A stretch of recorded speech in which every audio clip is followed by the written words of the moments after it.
Hello and welcome to For the Wild podcast. I'm Ayana Young. Today we are speaking again with Dr. Vandana Shiva. So I think we need a new human solidarity and we need a new earth solidarity because the North-South divide was created by colonialism, but now they're dissolving it to make everyone equal in denying the right to life to everyone. Vandana Shiva is a world-renowned environmental thinker and activist, a leader in the International Forum on Globalization and of the Slow Food Movement. She is also the director of Navdanya and the Research Foundation for Science, Technology, and Ecology, and a tireless crusader for farmers, peasants, and women's rights. Dr. Shiva is the recipient of over 20 international awards and the author and editor of a score of influential books, including her latest book, Terra Viva, My Life in a Biodiversity of Movements. Well, Dr. Shiva, thank you so much for joining us. I'm always so honored to spend time with you. It's always a joy to spend time with you, Anna. Thank you. Well, my goodness, I know we have covered so many topics over the years and have been just in awe of your devotion and the prolificness of your work. And I'm really excited that your new book, Terra Viva, My Life in a Biodiversity of Movements, is personal. And there's some beautiful shares in your book that I want to maybe start off with. And I'm thinking of one quote.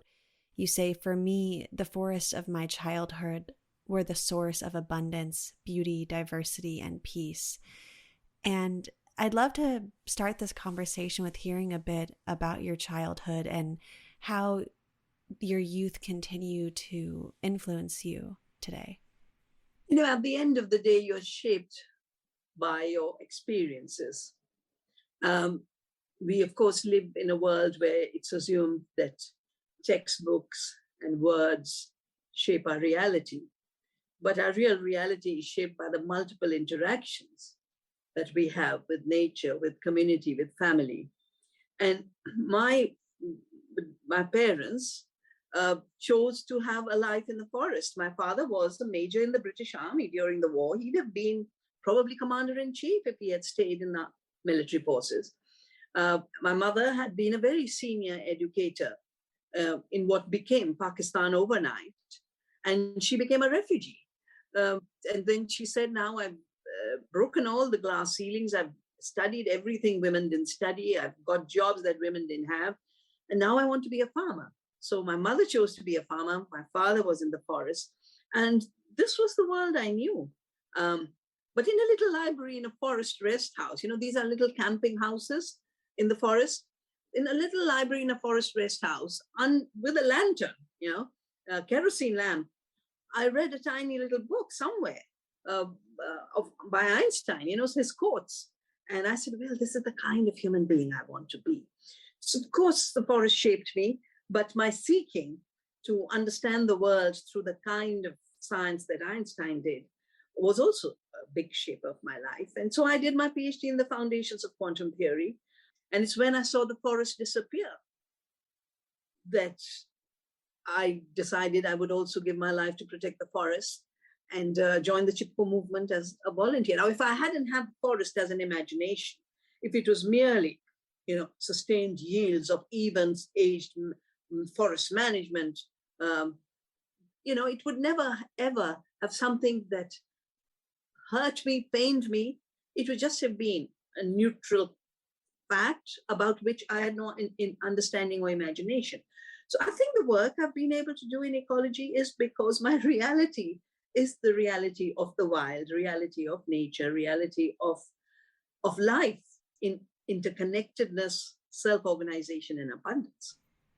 Yeah, I really appreciate hearing about your origins. And I think it brings me to this question of commitment and focus. And I'm truly in awe that across your life you have had to have an incredibly focused and deep attention span rather than following the trends of activism or media or even potentially your whimsy. And so I want to talk about this idea of staying with the trouble. And I'm quoting Donna Haraway in that, because I've seen and I've learned from you the value of sticking with something. And I think in the dominant culture, and especially for millennials or younger, there's definitely been a culture of non-commitment and moving around and shifting our dreams, which I want to have compassion for, and sometimes we need to do that.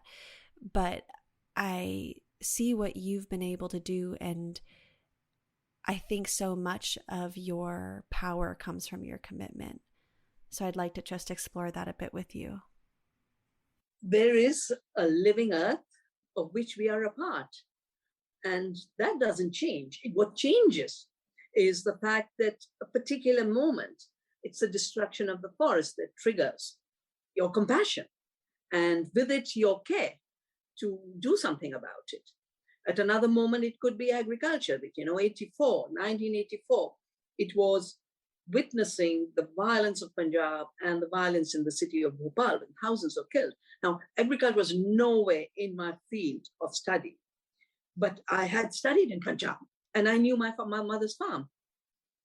And I realized that what was going on with the Green Revolution in industrial agriculture was wrong. Now, it might look like there was a forest issue and now there's an agriculture issue, but all of these are new divisions that have been created in order to exploit from nature, extract from nature, dominate over society and nature. A sustainable farm is a forest, and a forest is farmed by indigenous people. The Amazon is a farmed forest. The Australian continent is a farmed wilderness. So we've created these very artificial divides.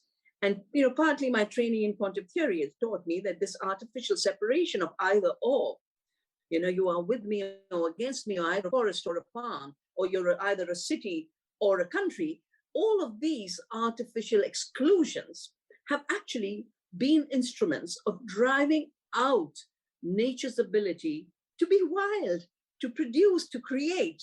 And this really is, to me, the extinction crisis. For me, all of my life's work is a continuity of a simple act. Earth is alive, her expressions are diverse. Protecting the earth's, providing us with our breath, our food, our water, is the true economy. And that economy, the art of living, as Aristotle called it, is really doing economic activity. But we've had an economy separated from nature, trying to master nature, and economy has been reduced to money making, to the flow of cash. And then the money machine is driving the agendas. It's, of course, the billionaires now control and own the media. And that's why, media like yours, communicating directly people to people, becomes so important in our times. But then the media then has spins, and the media has fashions. And if these fashions is what you follow fully, then you will be anchorless. You'll be jumping issue to issue to issue. Whereas if you work from your grounding as an earth citizen, as an earth being, then you will look at different facets of the earth from that same grounding, the same grounding of diversity, of integrity, of beauty. It could be trees, it could be seeds, it could be a river, it could be a beaver, whatever it is. These are amazing, diverse expressions of a creative living earth. And if, of course, you have to then fit into this machine somehow, one must always remember these are means, these are not ends. Means you have another end to which you need to go.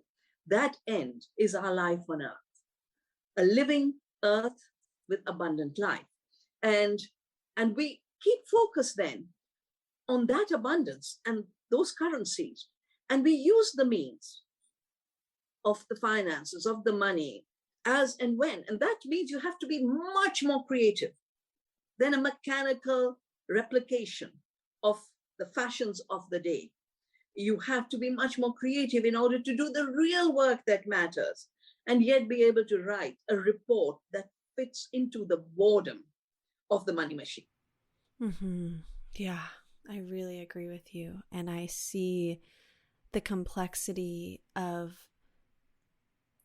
living simply and playing in the game of capitalism when we need to. And I have a few questions that I was inspired thinking about what you were saying. And there's one part of me that's thinking about our attention spans and how mass movements, as important as they are, and learning about what's going on in the rest of the world, I think is important for our critical thinking.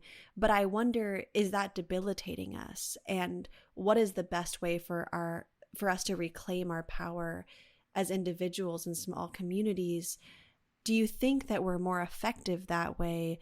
And I guess I'm asking this from even a personal lens, because I know I can get wrapped up in the problems of the world, but where do I actually have the most power? And I have this sense that I see other people like me get wrapped up through media in these whirlwinds of the destruction and the overwhelm. Then we lose our ability to focus on our backyards.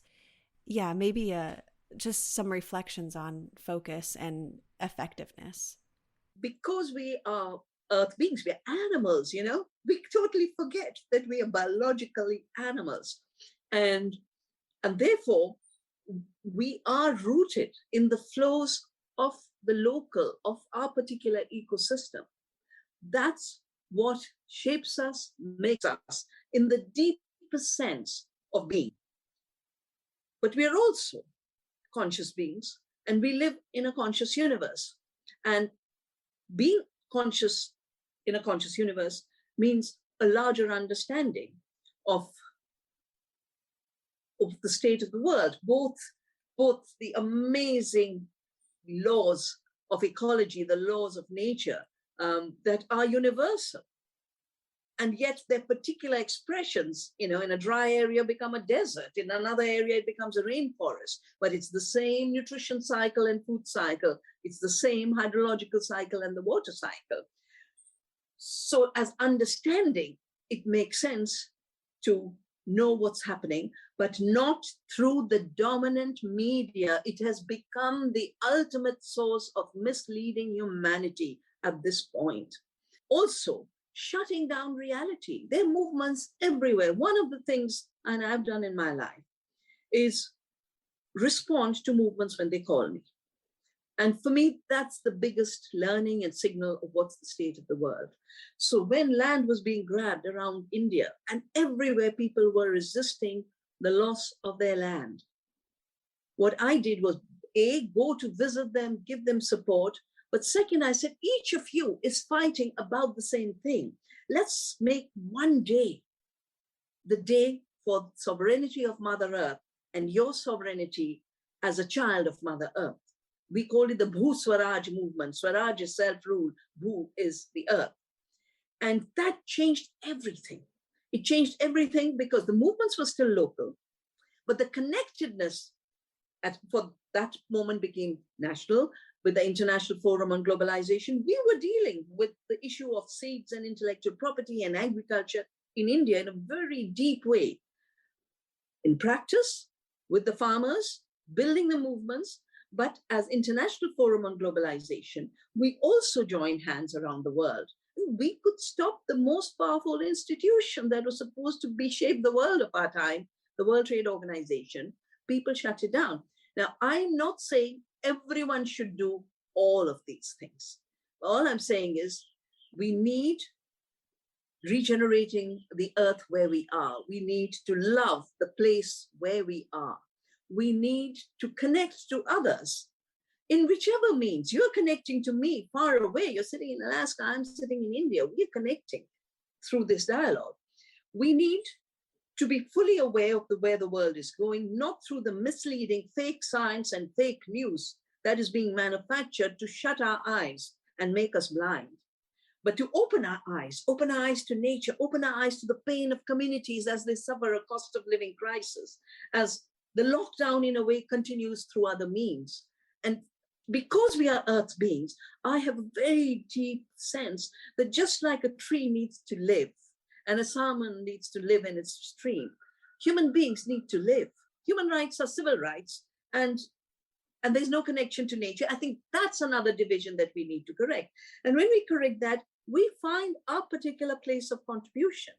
I've always said, Anna, we are not atlases carrying the earth on our shoulder. The earth is carrying us.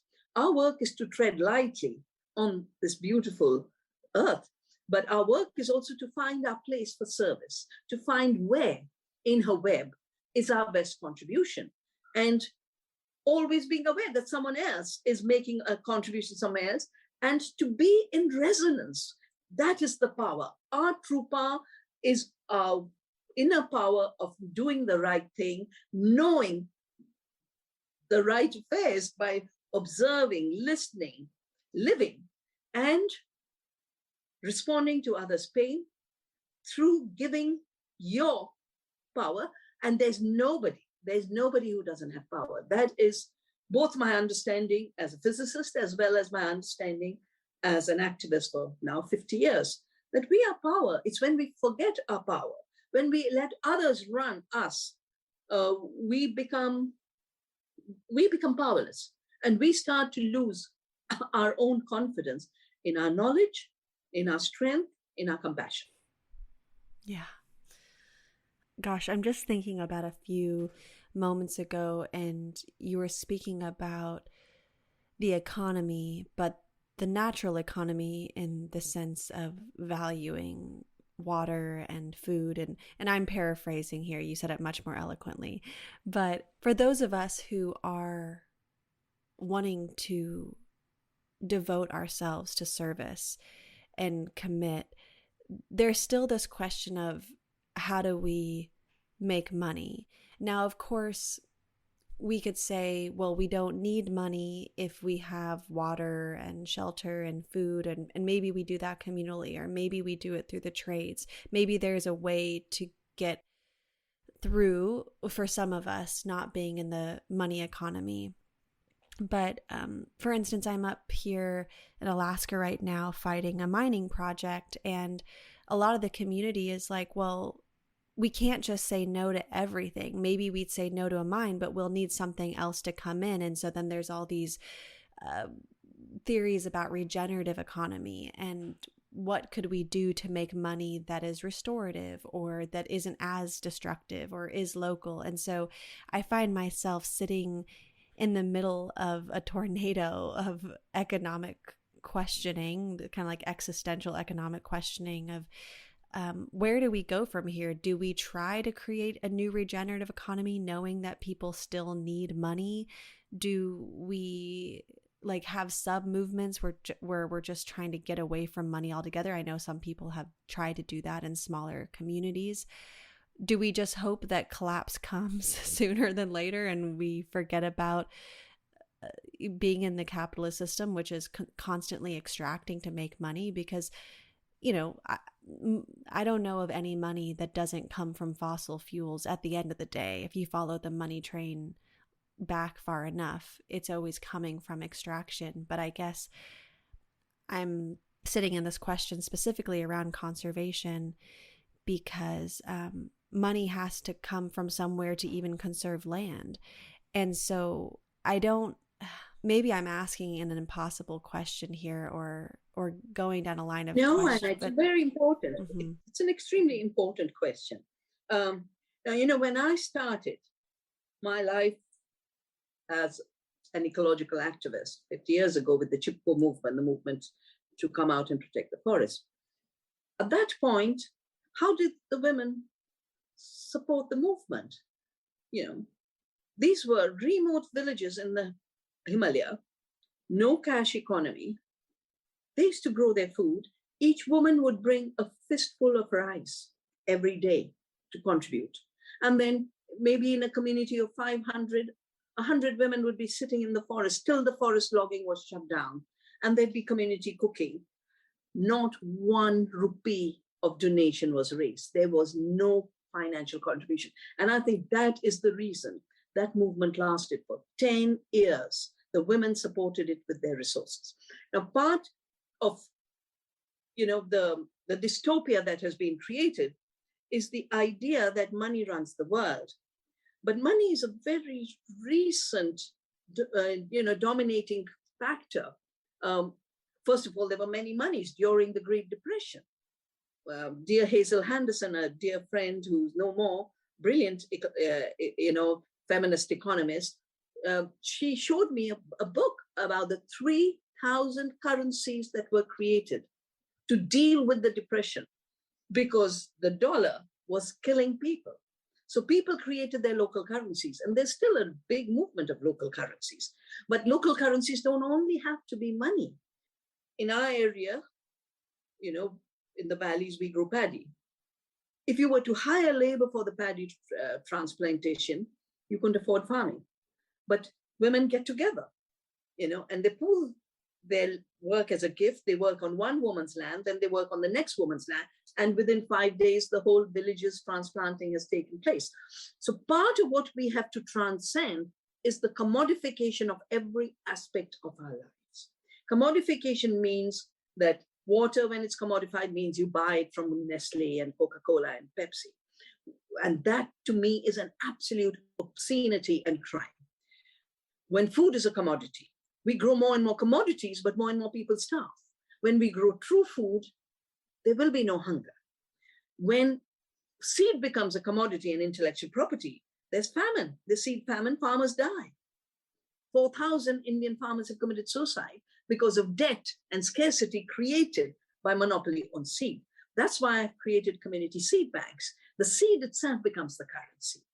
And one seed gives you 1,000 seeds. In the case of millets, next year is the year of millets, which were defined to be primitive crops that should disappear. We said these forgotten foods we're going to bring back, because they use 250 millimeters of water compared to industrial agriculture that uses 2,500. They use little water, they can grow on any soil, and they give you more nutrition than all the industrial crops. The industrially produced food is totally empty. That's why we shifted from yield per acre to health per acre.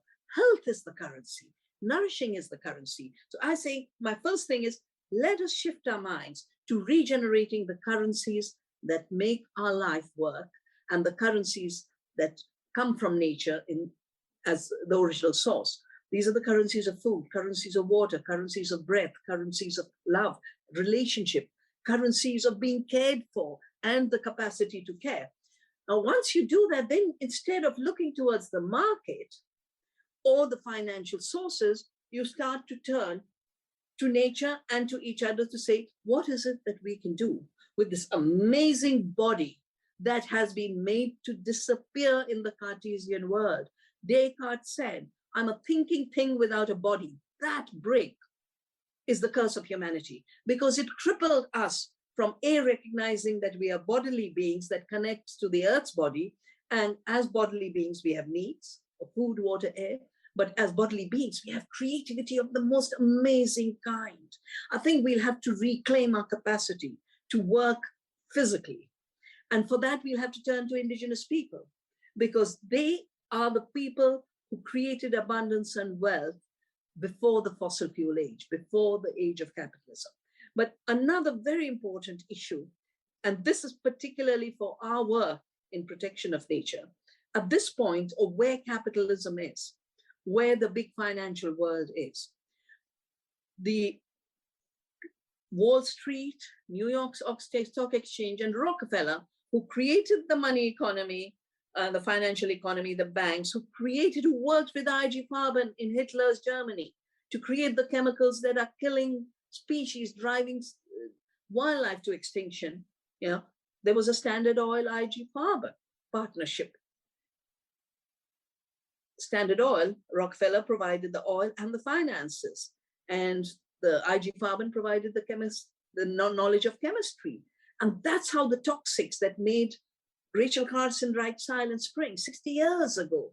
So that bundle of thought is now saying we should own nature. They tried it with seed. I fought that back. That's why I created Navdanya. I said, you don't create the seed, you don't own the seed. Seed is not your intellectual property. It's not your machine. Seed is the self-expression of nature in her diversity and the co-creation between farming communities and the earth.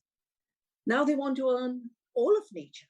So if we only think of money and don't think of the other currencies, we will be trapped in the new financial slavery they're seeking. They're talking about making $4,000 trillion annually by dealing with nature as an asset on Wall Street to buy and sell. By the second, the BlackRocks and the Vanguards will run this financial economy pretending it will protect nature. And because we are entering this phase of a new slavery, on the last Mother Earth Day, on 22nd April, I wrote a piece on this. It's called Mother Earth is Not for Sale. And yes, we have been made more and more dependent. You know, they took the land, they made it impossible for us to grow our own food. Then they took water, made it impossible for drink from our clean streams and our clean wells. Then they tried to own the seed. That is where I said, no way, this is really crossing all limits. Now they want to own all of nature, every acre of land, every stream, every forest. And they're thinking of $4,000 trillion. That's why to that money, we must say, you are a fiction. We do not accept you. We will not be enslaved by you. And then turned to free money, money that is not tied to conditionality, to see how, 1,000 people can contribute $10 each.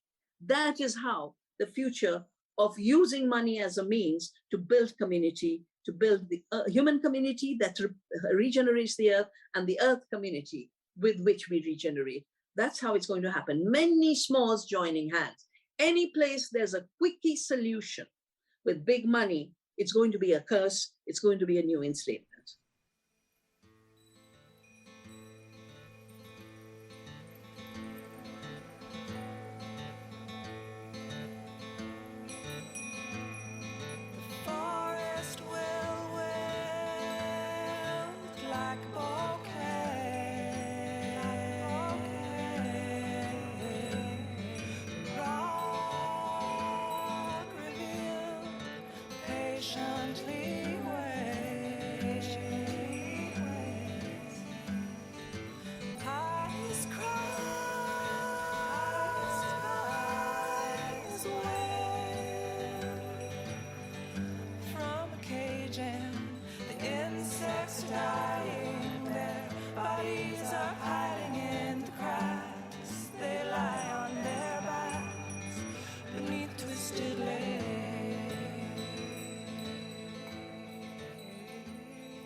Yeah, I want to keep following this train of thought and hear a bit about the Global South's experience with debt and foreign exchange, because I think this is really hidden in Western media and it's getting pretty bleak.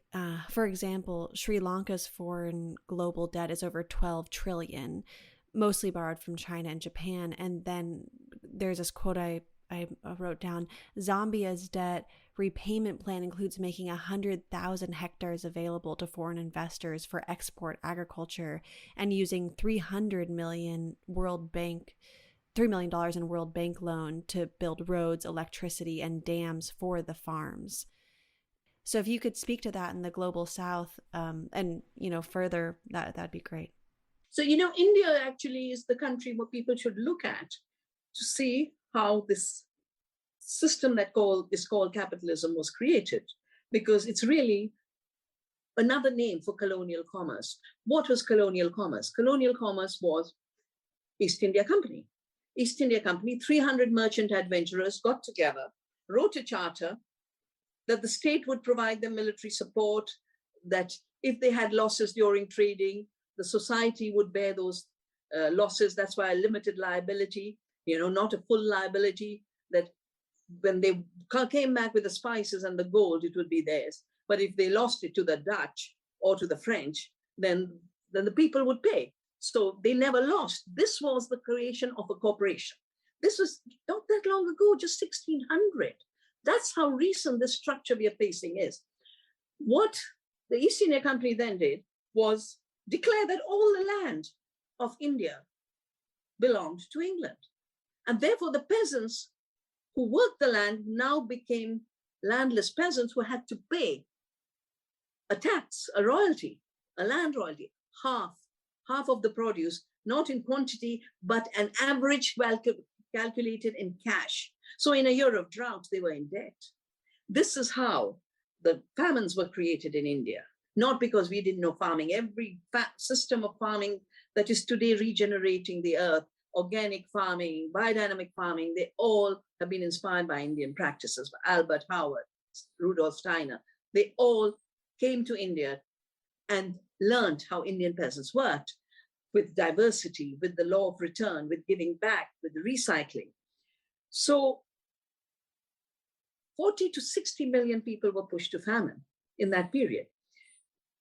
1945, the wars ended. 42 was the last Great Bengal famine. And the women in Bengal rose in revolt. They said, we will not give our rice. We would rather give our lives. We will fight you when you come to take our rice. And that triggered an amazing national movement called the Quit India movement, telling the British you must quit India. Within no time, the old colonizers realized they are losing control. So in 1944, they got together in Bretton Woods. It was called the Money Men of the World Meet. Bretton Woods is in New Hampshire, a hotel, and I was invited for 50 years of Bretton Woods, and I went down to the basement where I saw the first day covers and this Money Men of the World Meet. The money men of the world who were extracting till then said, now we will not be able to extract, so we need to find new ways.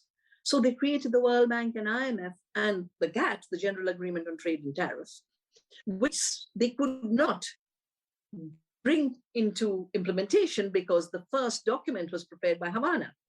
And this was about correcting the injustices of colonialism, of the need for the North to pay the South for all the harm of colonialism. So it was not brought to reality till 1995, when the Uruguay round of GATT created the World Trade Organization. So the three institutions, the World Bank, which gives you loans for things for which you don't need to get you into debt.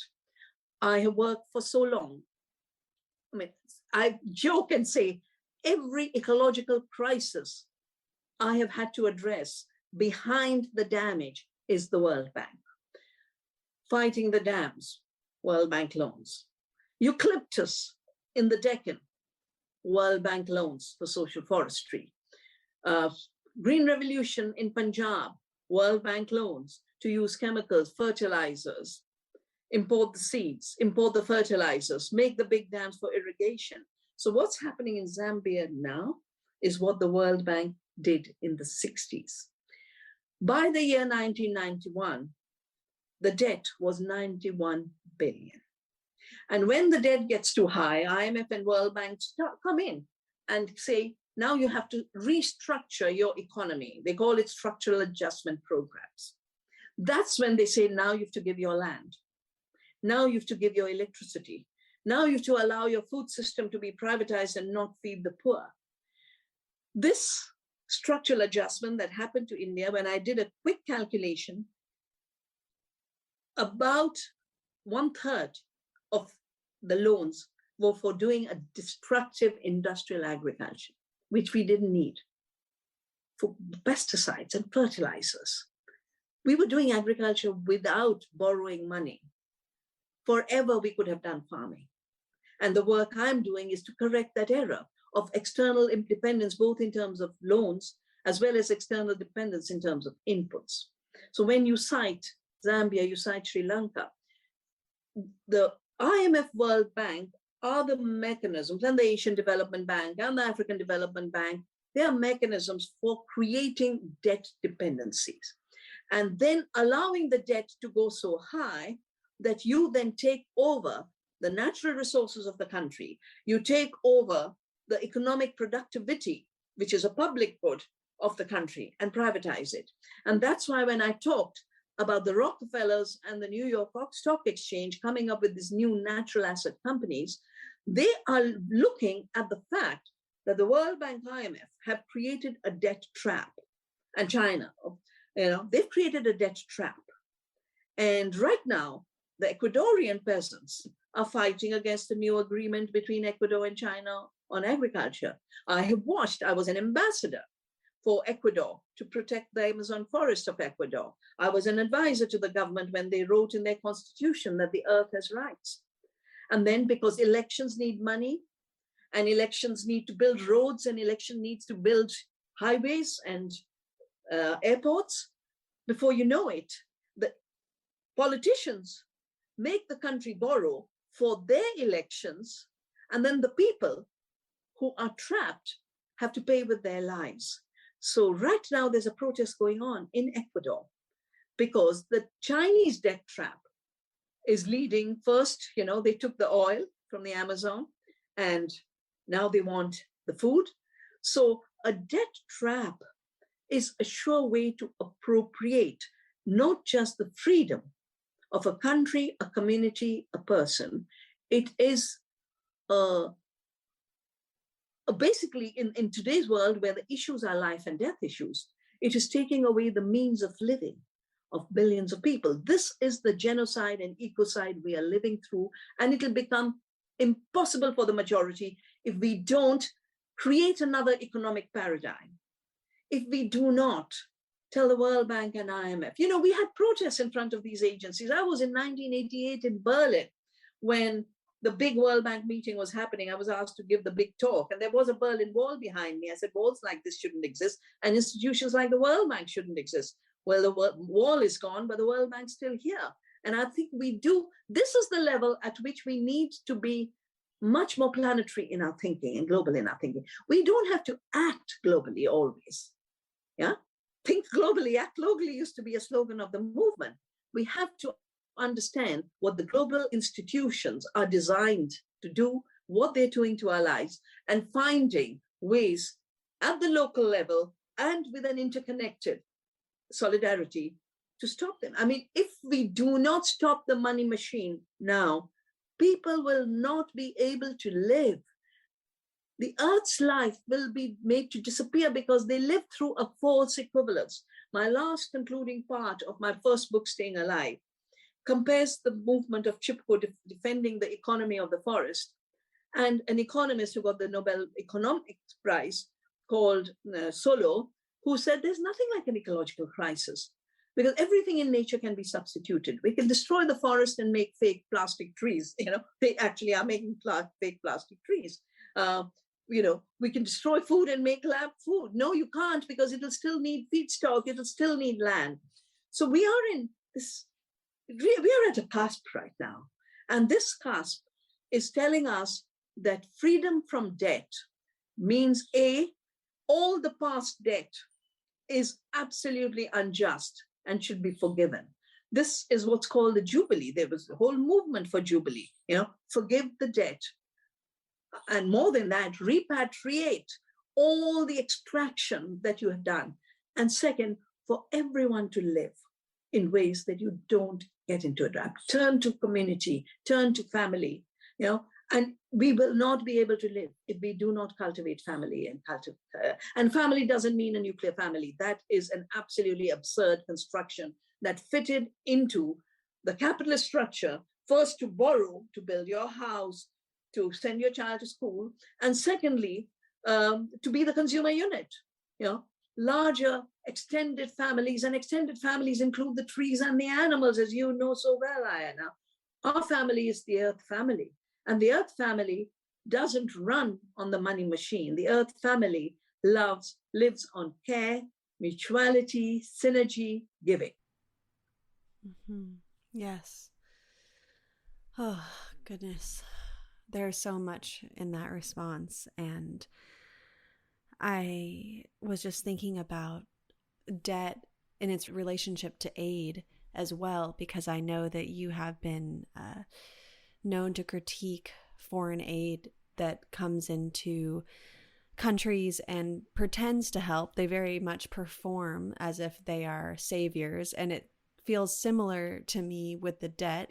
Before a country goes into debt, it's again the colonial savior that comes in that puts them into debt because they're telling them they need other things. And it just this cycle between debt, aid, and then it kind of made me start thinking about the war in Ukraine and how the anti-GMO laws in Russia, and like, I guess I know I'm kind of spewing a lot of maybe things that seem unrelated, but I think I'm just, yeah, I think I'm just questioning, what does this suggest about our movements and goals when we're taking into account this debt, aid, war machine that seems all very connected? And if you could speak to that and its relationship to Ukraine and Russia, that would be really great. Yeah.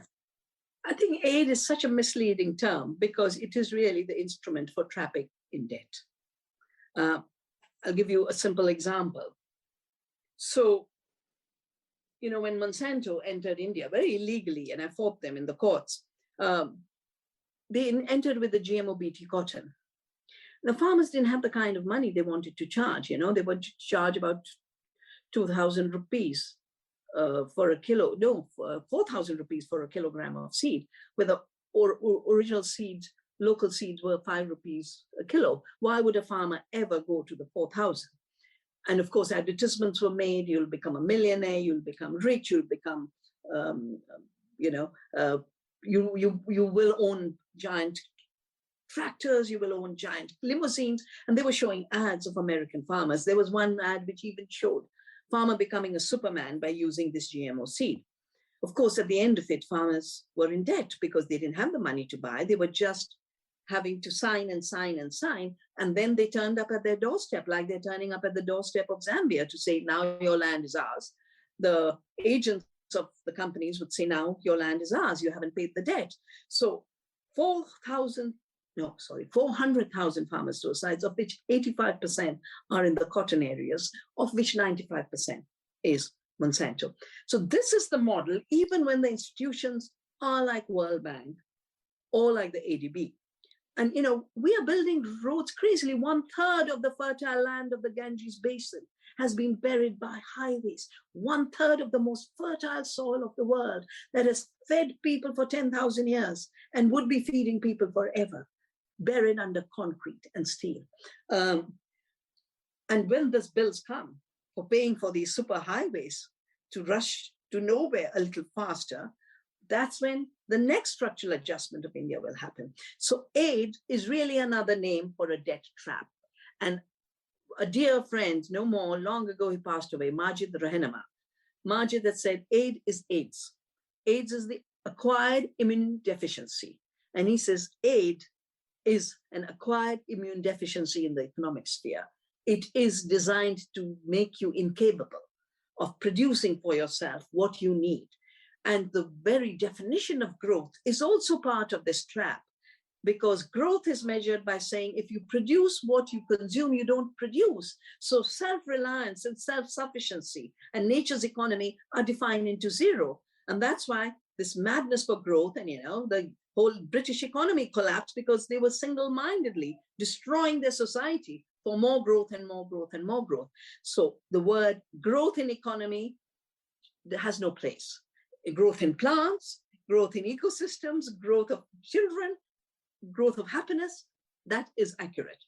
Aid doesn't exist. Solidarity and support, but solidarity and support always comes with no conditions, with no strings attached. If I see someone who's hungry, I will go give food without saying, come and work for me for free. Conditionality and chains is slavery. It is not aid. Finally, the aid, the debt, and now the new credit systems with the financialization of nature. We should go back, there's a new colonialism that we are facing. And at this point, I think what the South faced over 500 years, that those means of appropriation are now being brought in the countries that created welfare states, where there was distribution, there were rights, there were workers' rights, environmental rights, and all of those rights are being dismantled. So I think we need a new human solidarity, and we need a new earth solidarity, because the North-South divide was created by colonialism, but now they're dissolving it to make everyone equal in denying the right to life to everyone. I've written in my book, Oneness versus 1%, that, you know, the Zuckerbergs of the world sitting there and creating the metas of the universe, you know, to live in a fictitious world, are basically saying we don't need 99% humanity. Yeah? But the earth needs us, not because the earth can't go on without us, but we are the people who have to repair the harm that's been done. We have to regenerate. Humans have to regenerate the living earth, not try and escape to Mars like so many of the billionaires are trying to do. So, I mean, at one level, we are in a very difficult moment. Anna. On another level, look at the fact that small contributions by each of us can add up to massive transformation of the paradigm and the dominant structures. That's what we really need right now.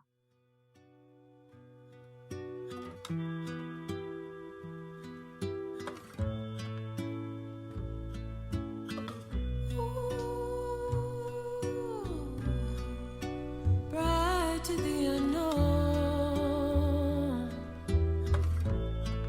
my vow is to spirit. And when I am alone, quiet enough to hear it. The one, the one, the one.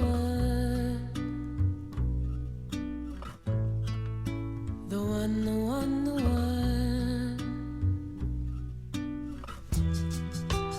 Oh, humility, you have been a most tender teacher.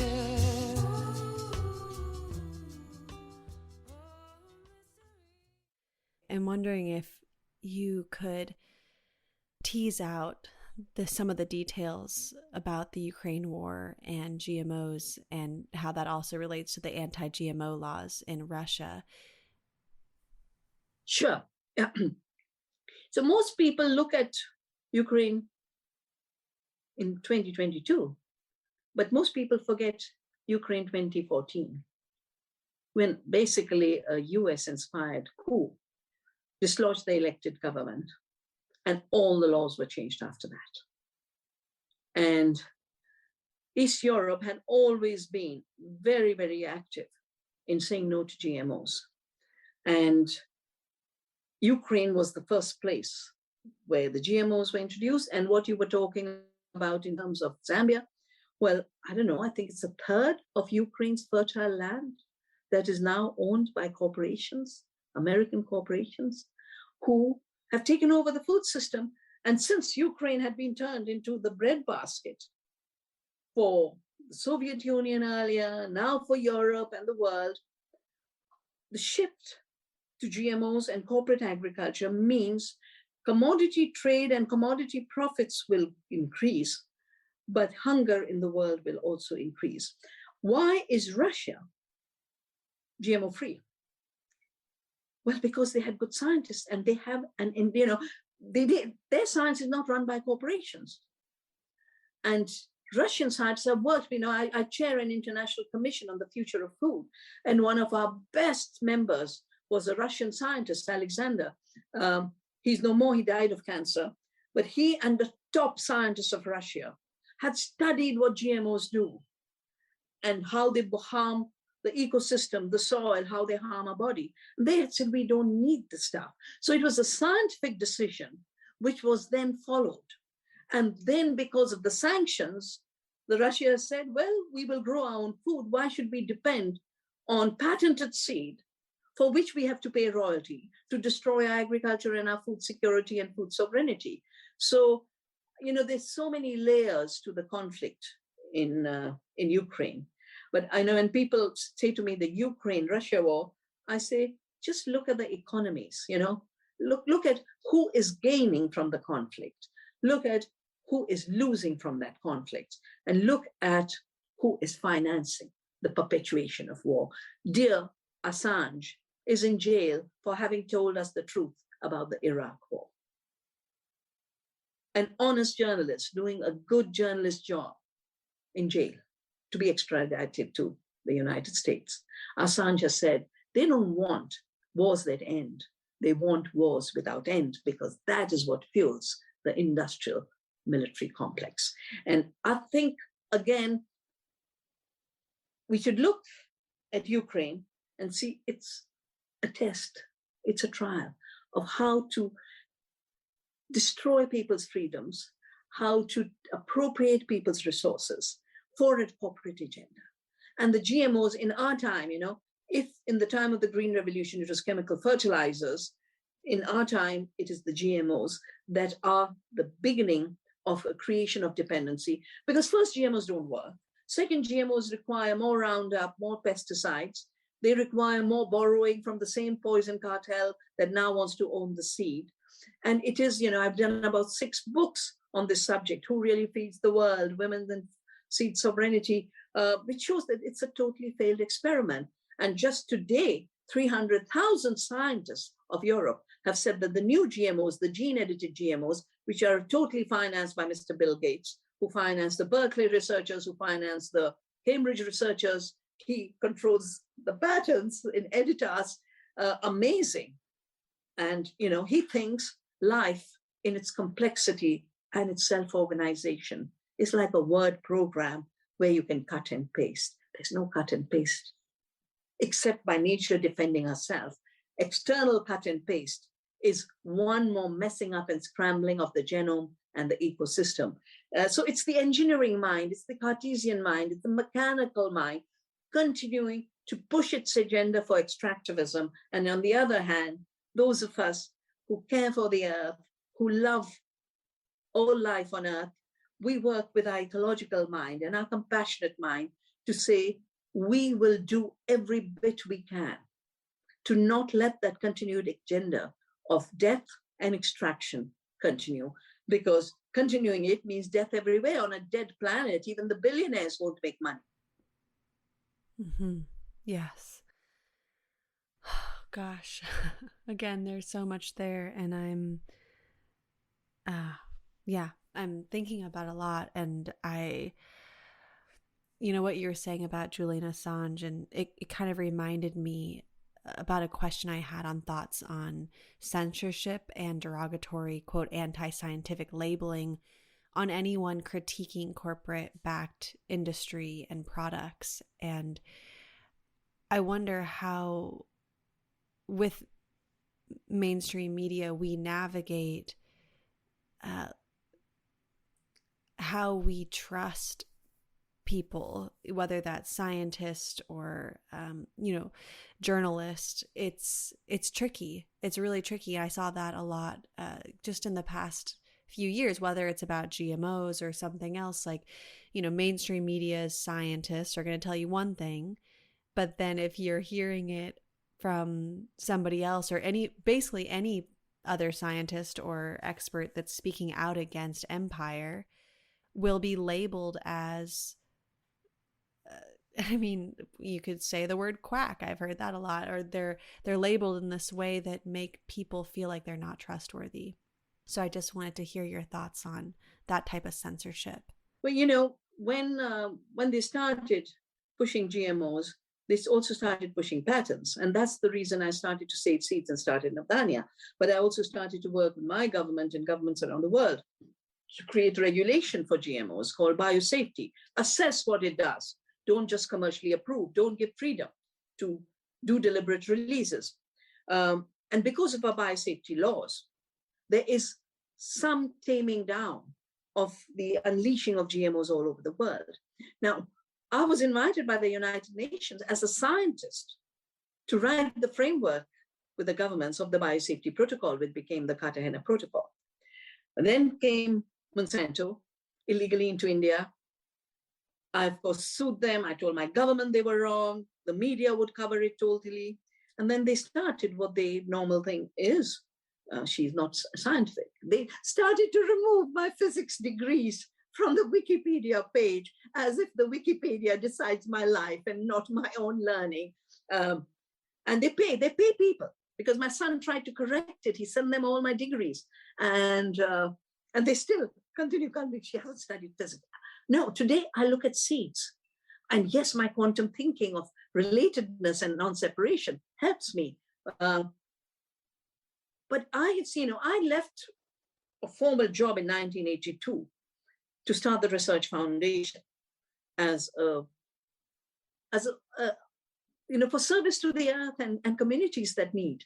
And I didn't know where it would go, but that was 82. So I didn't have a job that they could take away, but I know every leading scientist, top scientist in their field. Arpat Putsai, brought in by the UK government to look at GMOs, when he finds that they are totally damaging the intestinal tract.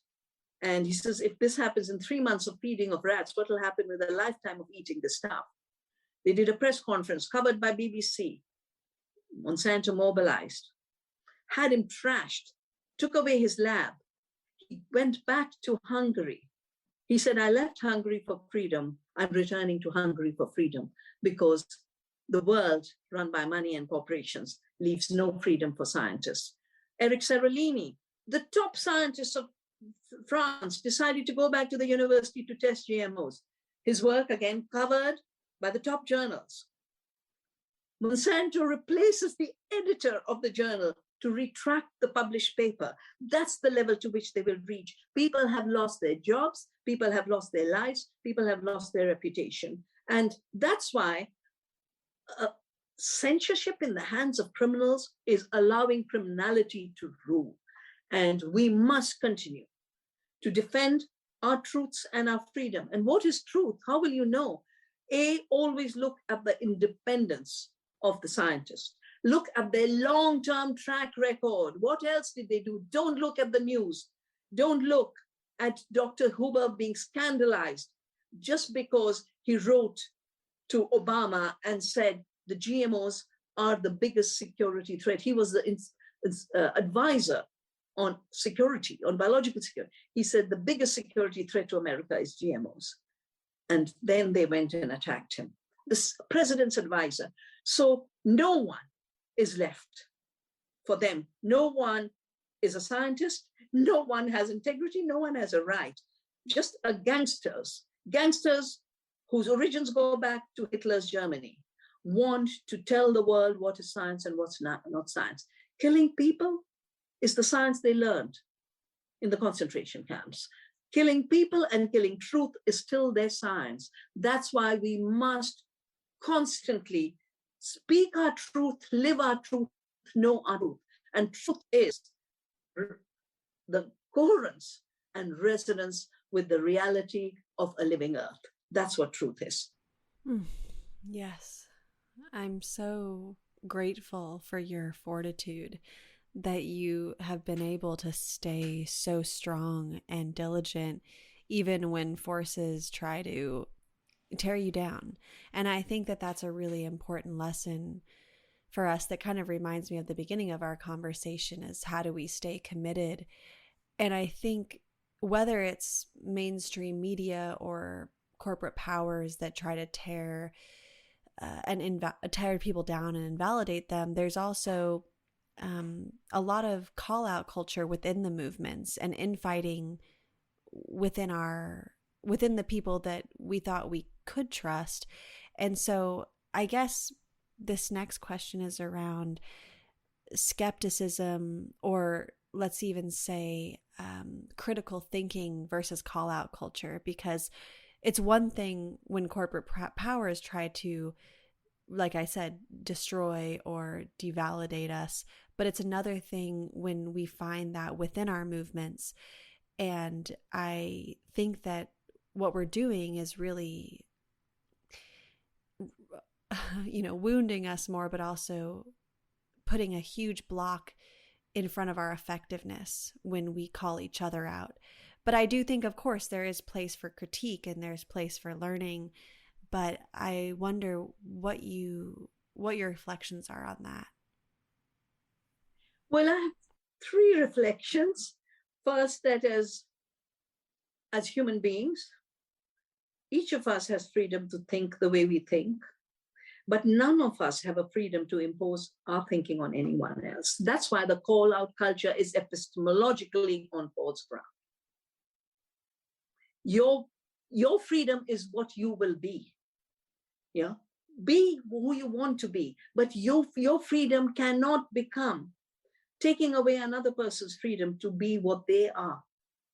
And this negative politics and negative identity is a child of corporate globalization. When I wrote my book, Earth Democracy, I wrote it after we stopped WTO in Seattle. But I was watching very quickly how the same forces of globalization were creating, one, a destruction of democracy, people electing candidates they knew and they liked. That politics got over with corporate globalization. Now it was what dark money was able to finance and put in place. And, there's a book in America on dark money. There's lots of writings about the Brexit and the dark money. So dark money hijacked democracy. Of course, it hijacked economy through globalization. Then it hijacked democracy through planting unknown people on the top. But they couldn't do this unless they blinded the people through the new divide and rule. The British used divide and rule to create conflicts between Hindus and Muslims. That was the basis on which they chopped up India into Pakistan and India, chopping up that is still causing conflicts and harm. But more importantly, the contemporary divide and rule is based on identity. Now, identity is who you are. Yeah. An identity is you love the wild. I love the wild. That's our identity of being part of the earth. Our identity is earth beings. But when I start to say, I am not you, and that's your only identity, that has already flipped into a negativity. And this, Samuel Huntington was writing books when Assange is writing about the Iraq War. Samuel Huntington is writing about the clash of civilizations. And in his books, he says, you cannot know who you are till you know who you hate. This is where the negative politics and negative culture start. And people like the Samuel Huntingtons are created to make people think you have to find a target of hate to know who you are. That's where the call-out culture is fitting into that divide and rule. Call-out culture is, I have to hate you and deny you your uniqueness, your freedom to be who I am. It's wrong. We are each, every part of the earth is self-organized entity, from the molecules to the cells, to the smallest bacteria and the virus, to the herbs in the forest and the giant trees, all one continuum of harmony, self-organization, self-determination.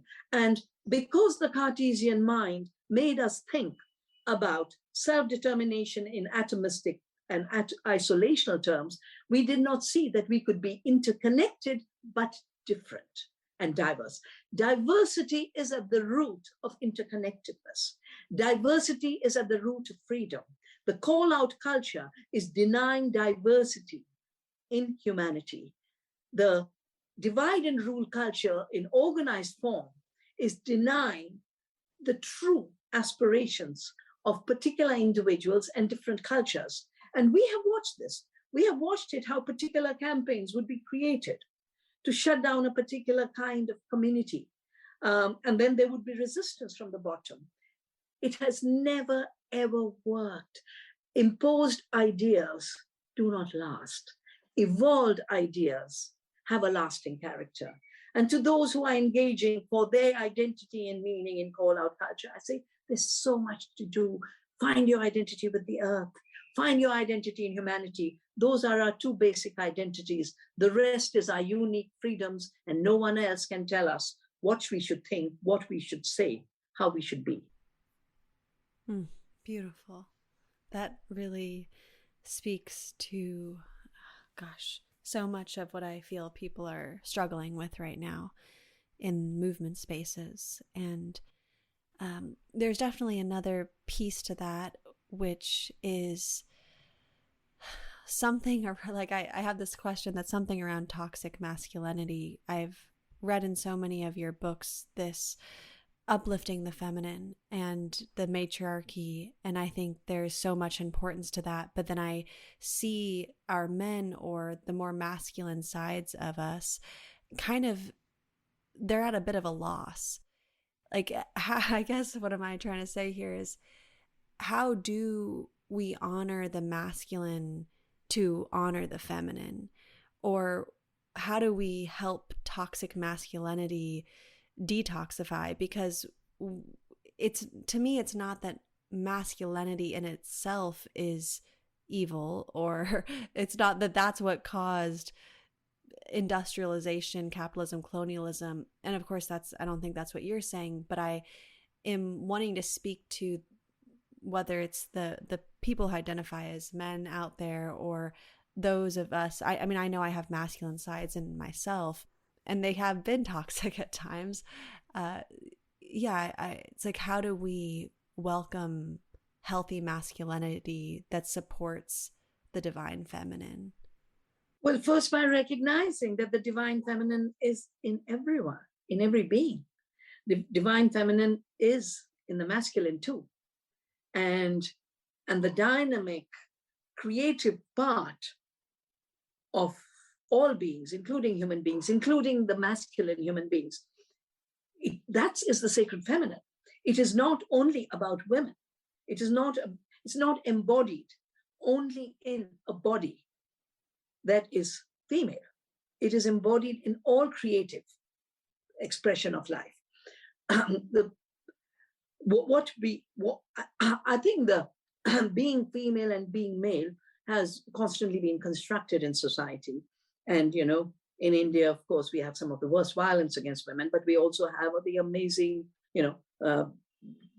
amazing divinities, the divinity of food, the divinity of the river Ganges, the river Yamuna, all of nature is sacred and a divine feminine.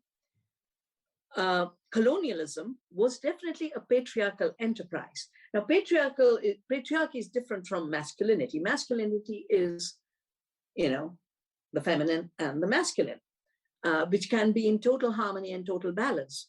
But patriarchy is the domination of the toxic masculinity in order to deny the humanity of the women. And that is where the toxicity begins. But then with capitalist patriarchy, which is what colonialism was, it reaches much higher levels.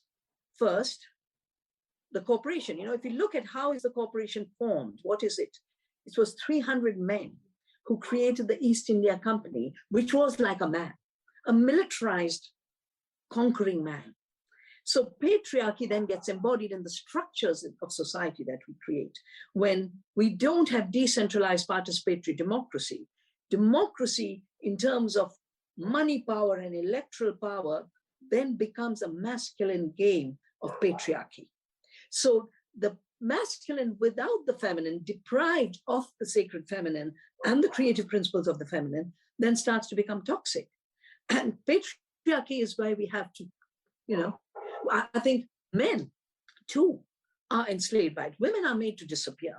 Nature is made to disappear. Capitalist patriarchy basically begins with the assumption that nature is dead and women are passive. Ecofeminism begins with a simple recognition: nature is creative, women are creative. And we've been associated in passivity and therefore domination and violence. We can be associated in creativity and nonviolence. And nonviolence in creative form is the power we bring to the world along with nature. Men too are enslaved in patriarchy, because to be forced to be a violent person, to be a person who can't cry, who can't have compassion, that's already robbing you of your humanity. So ecofeminism, when I launched the Diverse Women for Diversity movement, which is written about in the book Terra Viva, we did it at the Convention on Biological Diversity meetings in Bratislava. And of course, many of, the Ethiopian Environment Minister Timolde was there, amazing men who have played a very big role in the protection of the earth. And I had taken the bindi, I always wear a bindi. And I had taken a bindi and I put it on everyone who was in the room.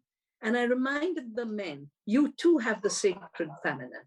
And this little bindi is the symbol of the feminine creative power of the universe. It's also, of course, connected to the fact that we are connected to the universe. And I think for men, ecofeminism is very liberatory because it allows them, A, to be fully themselves, fully human, their unique humanity. And second, recognize that the sacred feminine is in them to practice all the qualities they have been told in toxic masculinity cannot be part of masculinity. Mm-hmm. Yeah, thank you so much for sussing some of that out with us. And Vandana, thank you for everything. Honestly, every time I speak with you, I feel revitalized and refocused and just remembering who I am. And I really appreciate you in so many ways. So thank you for spending more time with us and for reawakening us in times when I know so many of us can feel a bit lost. Thank you so much, Anna. Always wonderful to join you. Love to the trees around you, love to Alaska, and love to all your listeners.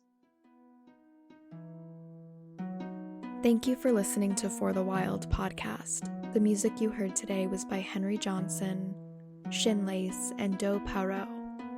For the Wild is created by Ayana Young, Erica Ekram, Francesca Glassbell, and Julia Jackson.